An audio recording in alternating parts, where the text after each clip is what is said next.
Hi, this is Gary Goodwin, founder of the Armchair Dreamer, and welcome. This is the place to come for tips, tools, and techniques for visualizing, for imagining, and for doing dream work.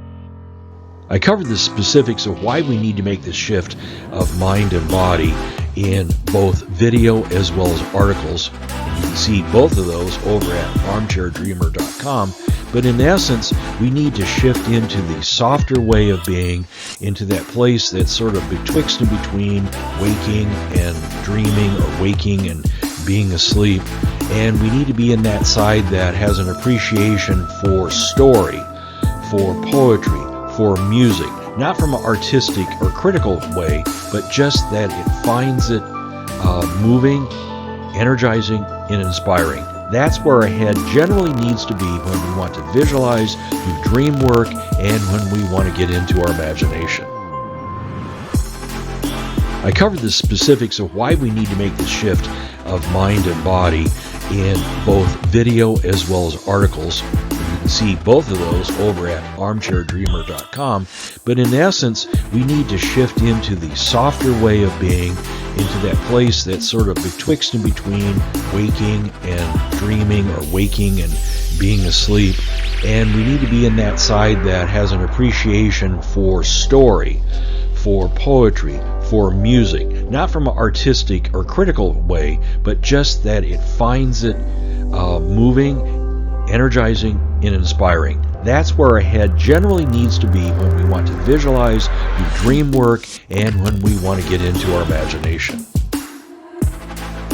To make this shift, we have a wide variety of techniques, some of which you've heard about, some of which you've practiced, and some I think are going to be new to you. It is best to have a variety of these things, what I call opening moves. Someday you're going to need just a little bit to slow down, to soften. Other days you're going to need harder techniques to really make a major shift. And some days will be right in the middle. Not too hard, not too soft. Today we're going to cover a technique that I bet you don't know. It's a simple technique. It takes 1 or 2 minutes to do. There's no pre-practice. You just learn the technique, and then you can do it anywhere, anytime. Have a seat. Well, you can actually do this reclining, you can do it standing, but it's most comfortable and it's just easier to do if you have a seat.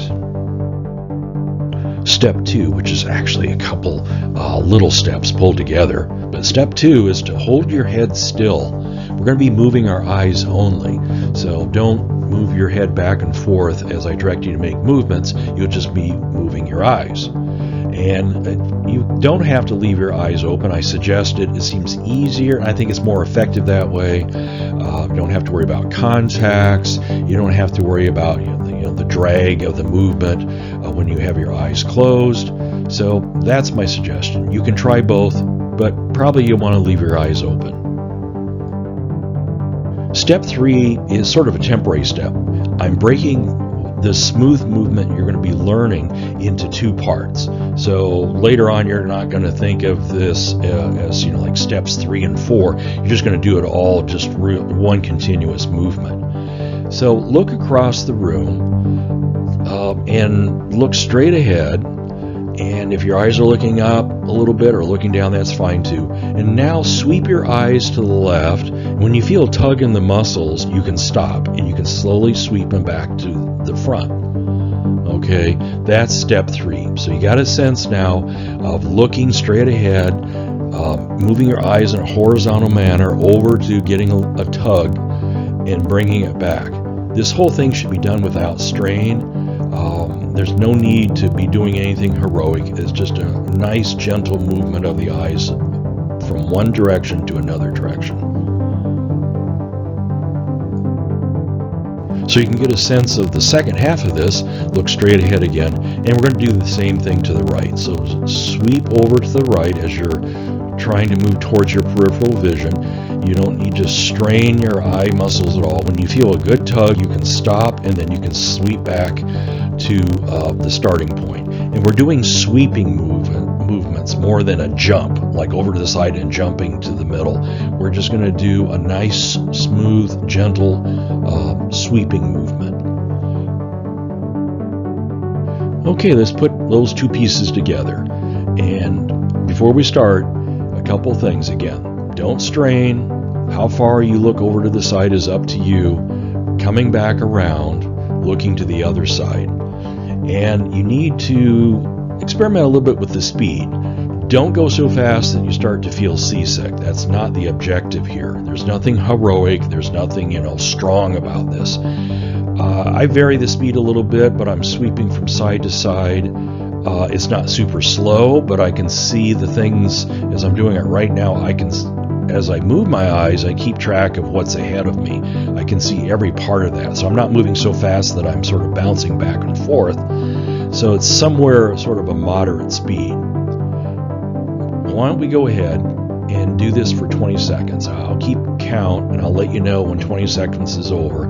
So again, we can start off looking straight ahead with our eyes open, not moving our head. Look over to the left.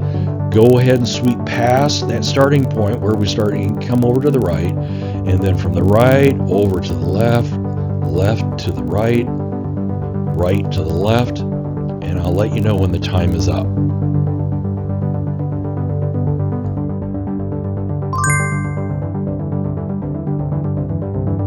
Congratulations in order, because you have mastered the technique. There, in just a couple eye movements, couple sweeps back and forth with a 20-minute exercise, you got it. You know all the steps now. You know how to do this, which means you can do this anywhere you want to at any time. If you've got, I would say, a minute, maybe 2 minutes of just gently sweeping your eyes back and forth, back and forth. So once again, congratulations. I think if you look each time that you do this process, what you're going to see, what you're going to find is, for me, it takes off the edge. Whether I know that I have an edge of, impatience or wanting to move or thinking about the next thing, it takes a lot of that away and puts me to the present, puts me here and now. Being here and now, I consider sort of being in neutral.